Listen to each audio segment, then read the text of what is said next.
Hindenburg research, the mastermind of short selling. आपको याद है ना, वो पुराने जमाने के जासूसी उपन्यास जिनमें एक रहस्यमय जासूस होता था जो बड़े बड़े षड्यंत्रों का पर्दाफाश करता था। अब सोचिए, अगर वो जासूस कोई कंपनी हो और वो षड्यंत्र शेयर बाजार में चल रहे हो। दोस्तों, मिलिए हिंडनबर्ग रिसर्च से, एक ऐसी शॉर्ट सेलिंग कंपनी जिसने अपनी रिपोर्ट्स से कॉरपोरेट जगत में भूचाल ला दिया है। हिंडनबर्ग रिसर्च ने हाल के वर्षों में कई बड़ी कंपनियों पर रिपोर्ट्स जारी की है जिनका शेयर बाजार पर गहरा असर पड़ा है। लेकिन ये रिपोर्ट्स सिर्फ इल्जाम नहीं है, बल्कि बहुत ध्यान से तैयार किए गए खुलासे हैं जो कंपनियों की कथित गड़बड़ियों को सामने लाते हैं। और इन रिपोर्ट्स का नतीजा, कंपनियों के शेयर तेजी से गिरते हैं और हिंडनबर्ग रिसर्च को बहुत ज्यादा फायदा होता है। तो आइए जानें कि ये शॉर्ट सेलिंग कंपनी कैसे कैसे तरीकों और रणनीतियों से इतना ज्यादा पैसा कमाती है, और क्या सच में ये वित्तीय जगत के रक्षक हैं या फिर सिर्फ पैसे कमाने के भूखे भेड़िए। साल 2023 की शुरुआत पूरी दुनिया के बाजारों में उथल-पुथल मची हुई थी। हिंडनबर्ग रिसर्च ने अडानी ग्रुप पर गंभीर इल्जाम लगाए, शेयरों में हेराफेरी और अकाउंटिंग फ्रॉड। रिपोर्ट आते ही अडानी ग्रुप के शेयरों में भूकंप आ गया, लगभग 60% तक की गिरावट। अडानी ग्रुप ने आरोपों को नकारा, लेकिन निवेशक डर गए और शेयर बेचने लगे। यह केस स्टडी हिंडनबर्ग की ताकत दिखाती है। अडानी ग्रुप का मामला अभी भी कोर्ट में चल रहा है। अडानी ग्रुप के बाद हिंडनबर्ग ने अपनी नजरें एक और बड़े शिकार पर टिका दी, अमेरिका की इलेक्ट्रिक ट्रक बनाने वाली कंपनी निकोला। निकोला, जो खुद को टेस्ला का दुश्मन बताती थी, भविष्य के ट्रांसपोर्टेशन का चेहरा बनने का दावा कर रही थी। लेकिन हिंडनबर्ग को निकोला के दावों पर यकीन नहीं हुआ। उन्होंने अपनी रिपोर्ट में कहा कि निकोला ने अपनी टेक्नोलॉजी को लेकर झूठे वादे किए हैं और उनके पास असल में कुछ खास नहीं है। रिपोर्ट में एक वीडियो भी था जिसमें दिखाया गया था कि निकोला का एक ट्रक बिना इंजन के ढलान पर लुढ़क रहा है। यह खुलासा निकोला के लिए बहुत बड़ा झटका था। कंपनी के शेयर 40% से ज्यादा गिर गए और निकोला का बाजार में दाम अरबों डॉलर कम हो गया। हिंडनबर्ग ने इस गिरावट से लगभग $500 मिलियन से $1 बिलियन तक का फायदा कमाया। निकोला के मालिक और सीईओ ट्रेवर मिल्टन पर धोखाधड़ी के इल्जाम लगे और उन्हें कंपनी छोड़नी पड़ी। निकोला, जिसे कभी इलेक्ट्रिक वाहन इंडस्ट्री का सितारा माना जाता था, अब धोखाधड़ी और झूठ का प्रतीक बन गया है। हिंडनबर्ग ने एक बार फिर दिखा दिया था कि वो खोखले दावों और झूठे वादों को बेनकाब करने में माहिर है। निकोला का मामला उन सभी कंपनियों के लिए एक चेतावनी है जो निवेशकों को बेवकूफ बनाने की कोशिश करते हैं। चीन, दुनिया की दूसरी सबसे बड़ी अर्थव्यवस्था, तकनीकी तरक्की का केंद्र बनता जा रहा है। लेकिन हर चमकती हुई चीज सोना नहीं होती, और हिंडनबर्ग ने यह साबित करने में देर नहीं लगाई। इस बार उनका निशाना था ईहैंग, एक चीनी कंपनी जो खुद को हवाई टैक्सी के भविष्य के रूप में पेश कर रही थी। ईहैंग यात्री ड्रोन बनाने का दावा करती थी जिन्हें टैक्सियों की तरह इस्तेमाल किया जा सकेगा। कंपनी ने अपने भविष्य के ऑनर्डर और साझेदारियों के बारे में बड़े बड़े दावे किए, जिससे निवेशक बहुत उत्साहित हो गए।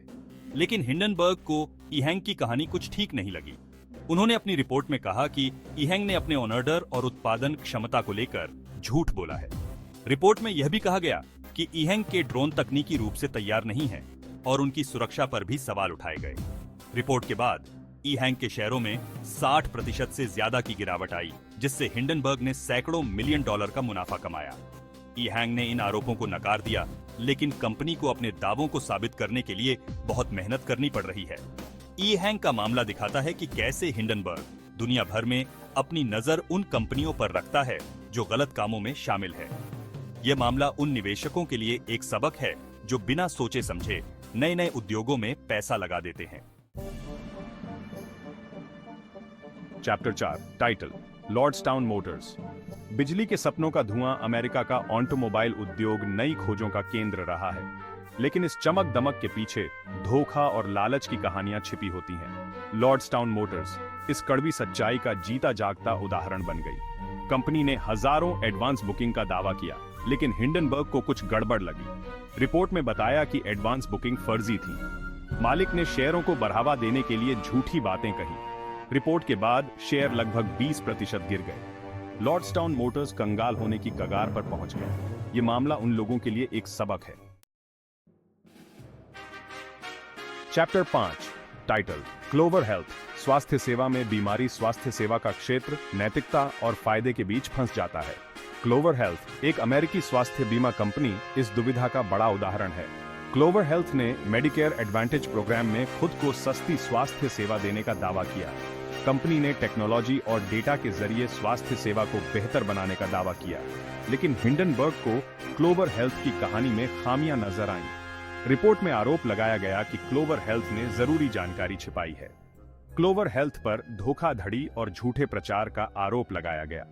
रिपोर्ट के बाद क्लोवर हेल्थ के शेयरों में गिरावट आई। कंपनी को सरकारी जांचों का सामना करना पड़ा। क्लोवर हेल्थ का मामला दिखाता है कि हिंडनबर्ग गलत तरीकों से पैसा कमाने वाली कंपनियों को बेनकाब करता है। यह मामला निवेशकों के लिए एक चेतावनी है। ऑनलाइन गेमिंग और सट्टेबाजी का धंधा बहुत तेजी से बिराचा रहा है। ड्राफ्ट किंग्स एक अमेरिकी फैंटेसी स्पोर्ट्स और सट्टेबाजी कंपनी इस इंडस्ट्री के खतरों का एक उदाहरण बन गई। हिंडनबर्ग ने ड्राफ्ट किंग्स पर गैर कानूनी जुए और मनी लॉन्ड्रिंग के आरोप लगाए। रिपोर्ट के बाद ड्राफ्ट किंग्स के शेयरों में गिरावट आई और हिंडनबर्ग को फायदा हुआ। यह मामला निवेशकों के लिए एक चेतावनी है जो मुनाफे के लालच में कंपनी की जांच नहीं करते। कानूनी भांग का धंधा बहुत तेजी से बिराच रहा है, लेकिन इस नए बाजार में अक्सर धुंधलापन और मौका परस्ती होती है। आफ्रिया एक कनाडाई भांग उत्पादक कंपनी इस इंडस्ट्री के खतरों का एक उदाहरण बन गई। आफ्रिया ने खुद को एक बड़ी वैश्विक भांग कंपनी के रूप में पेश किया, जो अलग अलग तरह के भांग उत्पाद बनाती और बेचती है। कंपनी ने अपनी कमाई और उत्पादन क्षमता का बहुत बखान किया, जिससे निवेशकों को लगा कि आफ्रिया इस बढ़ते हुए बाजार में एक बड़ी कंपनी बनने वाली है। लेकिन हिंडनबर्ग को आफ्रिया की कहानी में भी कुछ गड़बड़ दिखाई दी। उन्होंने अपनी रिपोर्ट में आरोप लगाया कि आफ्रिया ने अपने लैटिन अमेरिकी कामकाज की कीमत को बढ़ा चढ़ाकर बताया था और कंपनी के अंदर के लोगों ने इन सौदों से खुद फायदा कमाया था। हिंडनबर्ग ने आफ्रिया को एक ऐसी योजना करार दिया जिसका मकसद निवेशकों को धोखा देना था। रिपोर्ट के बाद आफ्रिया के शेयरों में 30% से ज्यादा की गिरावट के बाद हिंडनबर्ग ने करोड़ों डॉलर का मुनाफा कमाया। कंपनी पर कई मुकदमे हुए और सरकारी जांच भी हुई, जिससे आफ्रिया की छवि को बहुत नुकसान पहुंचा। आफ्रिया का मामला दिखाता है कि कैसे हिंडनबर्ग तेजी से बढ़ाते और नए नए धंधों में भी अपनी गहरी रिसर्च और निडर रिपोर्टिंग के दम पर उन कंपनियों को बेनकाब कर सकता है जो निवेशकों को गुमराह करती हैं। यह मामला उन लोगों के लिए एक चेतावनी है जो सिर्फ मुनाफे के लालच में किसी कंपनी में पैसा लगाने से पहले उसकी ईमानदारी और कानूनी पालन की जांच नहीं करते। कोविड-19 महामारी ने पूरी दुनिया को बदल दिया। एससी वॉर्क्स एक अमेरिकी स्वास्थ्य सेवा कंपनी मुनाफाखोरी के इल्जामों का सामना कर रही है। एससी वॉर्क्स ने दावा किया कि उसके पास कोविड-19 टेस्टिंग किट की कमी को दूर करने का तरीका है। हिंडनबर्ग ने आरोप लगाया कि एससी वॉर्क्स ने अपनी कमाई और साझेदारियों को बढ़ा चढ़ाकर बताया। रिपोर्ट के बाद एससी वॉर्क्स के शेयरों में गिरावट आई। कंपनी को रेगुलेटर और न्याय विभाग से जांच का सामना करना पड़ा। यह मामला निवेशकों के लिए एक चेतावनी है। खाने का धंधा जो लोगों की जरूरी जरूरतों को पूरा करता है, में ईमानदारी और साफ गोई बहुत जरूरी है।